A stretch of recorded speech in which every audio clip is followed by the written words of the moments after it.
Por supuesto que las personas que están internadas en hospitales psiquiátricos necesitan la ayuda que se les brinda ahí. Pero ¿qué tal si esto no fuera del todo cierto? ¿Qué tal si las cosas que dicen o hacen corresponden más a algo desconocido? Algo que no tiene que ver con sus mentes fallando. Algo que no podemos comprender. Las dos historias del día de hoy coinciden en eso, en dejar abierta la puerta a la duda, a la zozobra. Espero que se encuentren listos para escuchar estas historias. Ahora, ustedes ya conocen nuestras 4 recomendaciones. Vayan por una taza de café, reúnan a la familia, apaguen la luz y quédense con nosotros.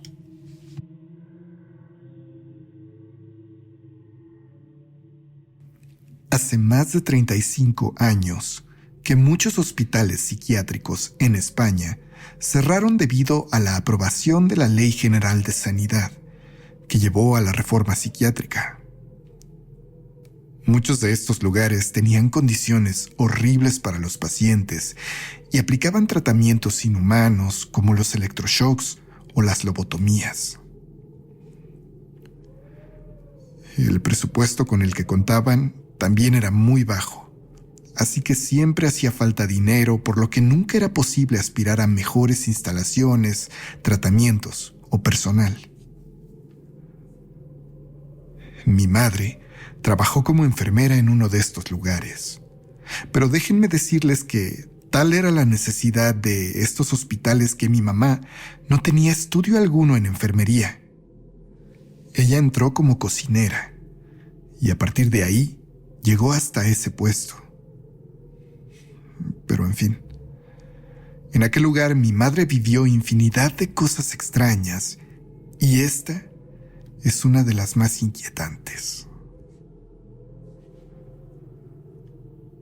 Una roja, una azul, una blanca, una roja, una azul, una blanca, una roja, una azul, una amarilla, ahora 2 blancas, una roja. Mi madre acomodaba las pastillas disponibles para dárselas a los pacientes en la mejor combinación posible. Algunas de esas píldoras ni siquiera correspondían con las enfermedades que intentaban tratar en ellos, pero era lo único que tenían a la mano y creían que era mejor eso que nada. La noche era tranquila, pero nunca silenciosa. Muchos de esos pacientes hablaban solos, balbuceaban o gritaban al caer la noche. Pero para este punto, esos sonidos se habían vuelto ya costumbre para mi madre, y trabajaba tranquila mientras platicaba con Rosy, una de sus amigas enfermeras que sí estaba a cargo de pacientes. Reían y hablaban de cualquier tontería para pasar el tiempo. Pero pronto, aquellas pláticas fueron interrumpidas por unas carcajadas sumamente inusuales.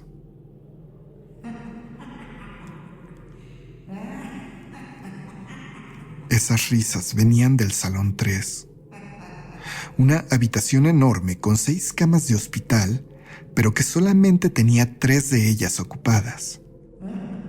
La tercera de esas apenas había sido asignada a María Leticia, una mujer de 45 años, muy guapa, pero que padecía de delirios esquizofrénicos ocasionalmente y hablaba cosas sin sentido. Sus familiares la habían internado ya que no los dejaba tranquilos. María Leticia no dejaba de decir que su hermana, con la que vivía, tenía un nombre pegado a ella, un ser completamente negro, que ella señalaba como masculino y que vivía subido en su espalda, mordiéndole el cuello. Su hermana, es verdad que padecía de dolores lumbares y una desviación en las vértebras cervicales que le dificultaban mucho el caminar o incluso enderezarse en ciertos días.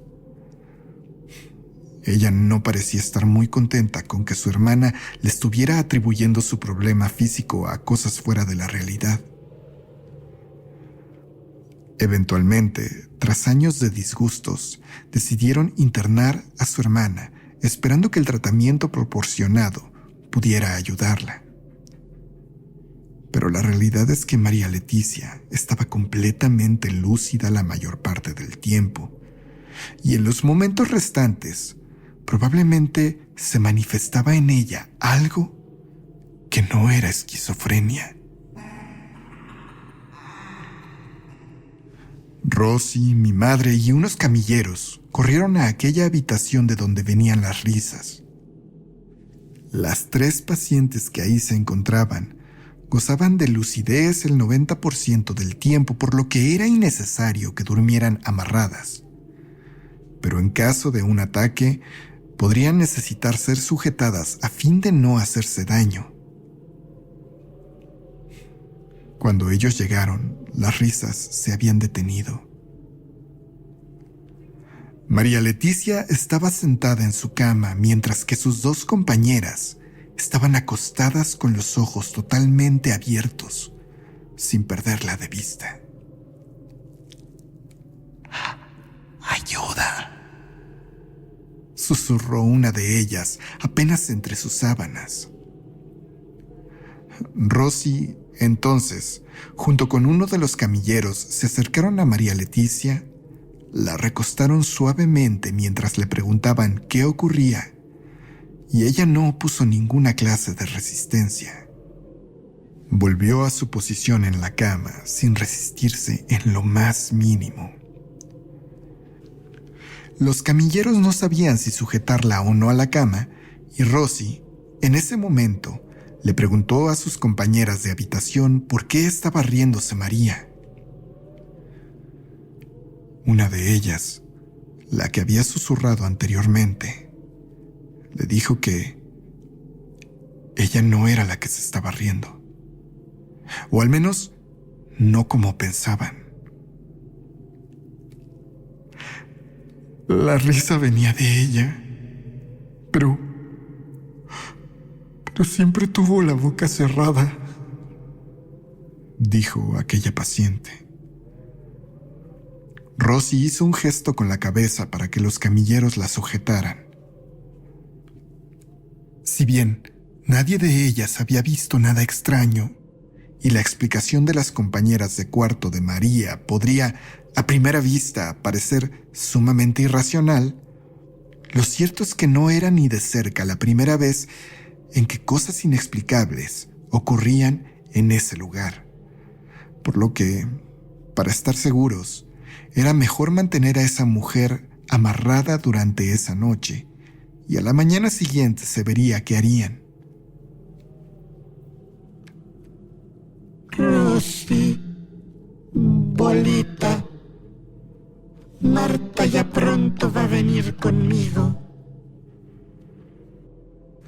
le dijo de repente María Leticia a la compañera de mi madre, con una voz que en definitiva no era su voz normal. A los compañeros de mi madre y a ella se les helaron los huesos. Bolita era la forma en que la abuela, recientemente fallecida de aquella enfermera, se refería a ella, aparentemente porque de niña había sido muy regordeta. Marta era la hija de Rosy. Tenía apenas 2 años, mismos 2 años que habían sido muy difíciles, yendo de operación en operación por un problema intestinal de nacimiento que presentaba. El riesgo de que muriera estaba muy latente por aquellos días. Rosy entonces insistió nuevamente en que la amarraran mientras se limpiaba una lágrima del rostro. Por supuesto, no teníamos sedantes para hacerla dormir, así que únicamente les hicimos tapones para los oídos con papel sanitario mojado a las otras 2 mujeres en esa habitación, y ellas los aceptaron con gusto. Rosy le dijo a mi madre que haría una llamada a otro pabellón esperando encontrar algún calmante que hiciera dormir a esa mujer. Y mi madre y los camilleros se quedaron ahí, en aquella habitación, vigilando a María Leticia, mientras volvía la enfermera con alguna respuesta. La mirada y el rostro sonriente de aquella mujer, esta vez, se dirigieron a mi madre. Porque te quiero a ti, porque te quiero. Cerré mi puerta una mañana y eché a andar. María comenzó a hablar nuevamente en esa voz horrible. Bueno, no estaba precisamente hablando. Estaba cantando. Cantaba Tu nombre me sabe a hierba, de Joan Manuel Serrat, la canción que más le gustaba en la vida a mi abuelo, quien había fallecido justamente 6 meses atrás. Los escalofríos invadieron a mi madre y ella cayó al piso envuelta en lágrimas. Los camilleros la sacaron de ahí y ellos mismos parecían no querer volver a entrar a esa habitación, hasta que unos minutos después regresó Rosy sosteniendo una jeringa y una ampolleta. Era un calmante para hacerla dormir, dijo ella, mientras María Leticia volvía a reír de manera descontrolada, casi como burlándose. El calmante pronto le fue administrado y aquella mujer cayó en un letargo casi de 12 horas, solamente para despertar al mediodía siguiente sin ningún recuerdo de lo que había pasado. Mi madre y Rosy estuvieron muy afectadas ese día. Mi mamá apenas había dormido unas horas en la mañana y después se levantó para ir al panteón a visitar la tumba de mi abuelo. Frente a su lápida, muy conmovida, cantó aquella canción que él tanto disfrutaba.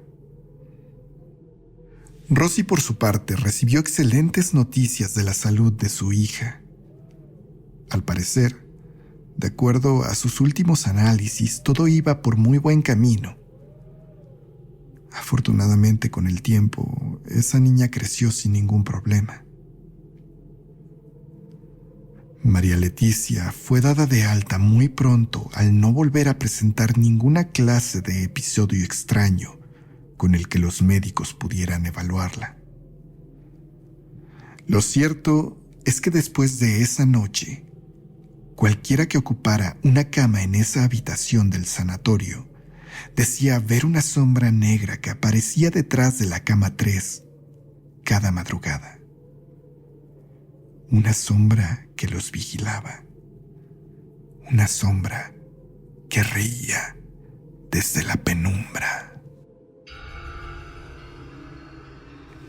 Amigos, recuerden dejarnos un comentario o marcar el pulgar arriba, ya que debido a las nuevas políticas de YouTube, estas son las únicas acciones que los mantendrán recibiendo las notificaciones del canal cada vez que publiquemos. También es muy importante que activen la campanita para estar enterados de todas las historias del canal. Solamente un 28% de nuestros suscriptores lo han hecho y esperamos que poco a poco más de ustedes se sumen para ser los primeros en escuchar los relatos. Ahora sí, vamos a nuestra segunda historia del día de hoy. Espero que se queden atentos antes de escuchar los gritos en la noche.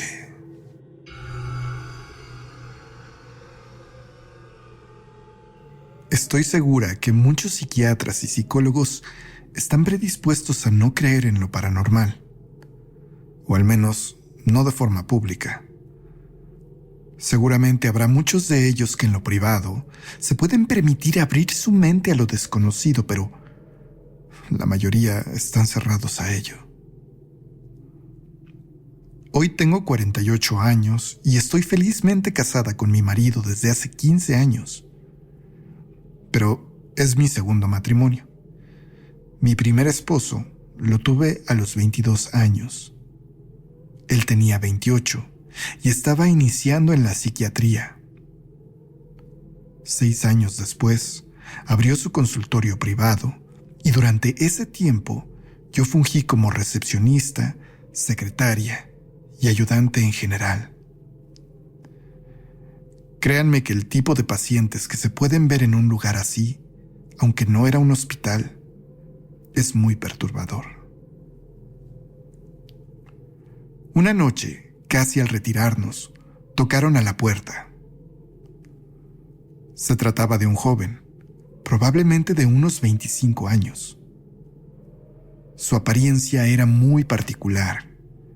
Unos ojos muy azules y enormes resaltaban en su cabeza totalmente calva. Su piel era sumamente blanca, casi transparente, pero lucía sano y con buena complexión. Venía, sin embargo, respirando de forma muy agitada.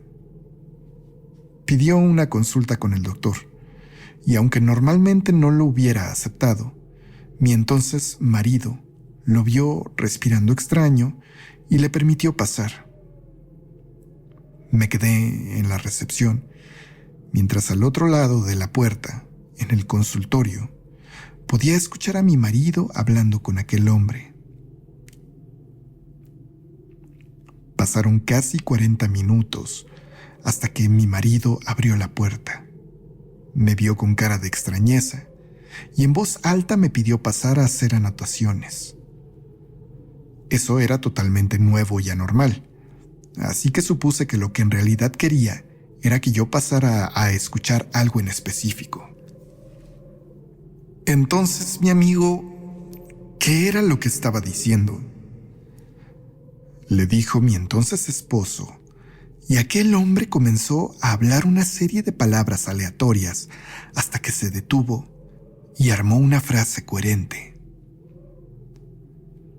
Soy el ángel de las estrellas que viene a sembrar para luego cosechar ciertas almas. La de usted es una de ellas. Mi marido, serio, pero con un gesto de incredulidad que yo ya conocía, le preguntó entonces que a qué se refería. Aquel hombre dijo que venía de otro lugar, de un momento donde no existía ni el espacio ni el tiempo. Venía de la cuna donde todos habíamos sido creados. Su misión, después de muchas preguntas, afirmó que era la de advertir a aquellos que pronto serían levantados a las estrellas con él y sus creadores, que se les había regalado un tiempo precioso para despedirse. Mi exesposo eso lo sintió como una amenaza a su seguridad y posiblemente a la de otras personas, por lo que no tardó en comunicarse con autoridades y un hospital psiquiátrico al sur de la ciudad para internar a aquel muchacho en ese mismo momento. Está bien, doctor. Yo voy a ir a donde usted quiera. Después de todo, usted era el último al que iba a visitar. Aquel hombre no tenía identificación, ni tampoco nos quiso dar el nombre de algún conocido, pero accedió sin problema a irse en la ambulancia cuando ésta llegara. Antes de irme, doctor, necesito decirle algo, dijo aquel joven para después empezar a hablar palabras aleatorias, nombrando lugares, colores y cosas, hasta detenerse nuevamente para decir que pasarían 4 estaciones antes de que las estrellas lo recibieran. Le dijo a mi entonces marido que su rostro se perdería en el universo y que en su viaje irían a cada lado de él Maribel y Raúl, cubiertos de flores blancas. Probablemente cuando dijo eso yo hice algún gesto de extrañeza porque aquel joven me volteó a ver y me dijo: Magdalena será tu sonrisa. Las fresas serán el alimento de su alma. Esa frase no hacía ningún sentido. Pronto llegaron los policías y detrás de ellos la ambulancia para llevarse a aquel hombre. Magdalena. Nunca me había gustado ese nombre, y tanto mi esposo como yo decidimos olvidarlo todo. Mi esposo, por su parte, ocasionalmente llamaba al hospital para preguntar por ese paciente desconocido, y siempre el reporte era el mismo. No hablaba mucho, pero era tranquilo, y había hecho algunos amigos ahí. Sin embargo, no habían averiguado nada de él. Pero supongo que algo de lo que había dicho se había quedado en nosotros. Y durante los meses siguientes, mi esposo y yo realizamos 2 viajes a lugares que siempre habíamos soñado. Y qué bueno que lo hicimos. Exactamente 1 año después de que aquel hombre nos visitara, mi marido venía de regreso a la ciudad desde Cuernavaca. Un terrible accidente de tránsito en el que se vio involucrado le arrebató la vida al instante. Fue una de las noticias más devastadoras que alguna vez he recibido. Ojalá no hubiera tenido que reconocer su cuerpo. Su rostro, el rostro del que me había enamorado, estaba deshecho, totalmente desfigurado por el impacto. Cuando lo enterramos, lo hicimos en un panteón donde su familia había comprado un lugar muchos años antes. Las tumbas a sus lados eran la de una mujer llamada Maribel y la de un hombre llamado Raúl.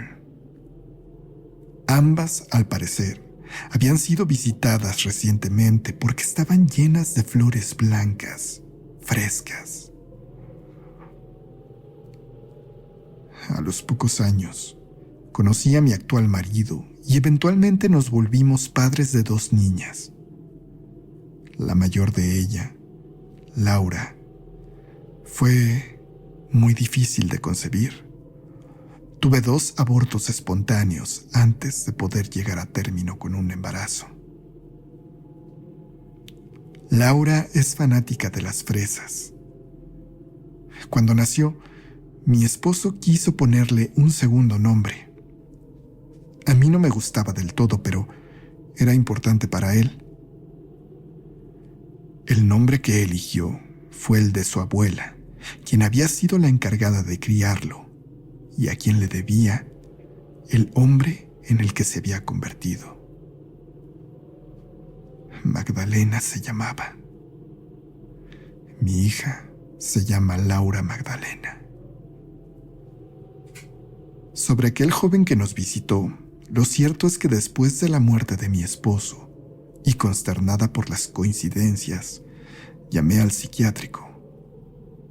Quería hablar con él, pero me topé con la noticia de que había muerto súbitamente justo el mismo día que lo había hecho mi marido. Y no había sido el único. Varios de los amigos que había hecho ahí también murieron. El personal había tratado de encontrar veneno o algo que hubieran consumido en conjunto para tal coincidencia, pero no pudieron hallar nada. Simplemente fallecieron. Incluso los que estaban completamente sanos. ¿Fueron todas estas coincidencias solamente? Tal vez, pero supongo que nunca lo sabremos. ¿Ustedes qué creen?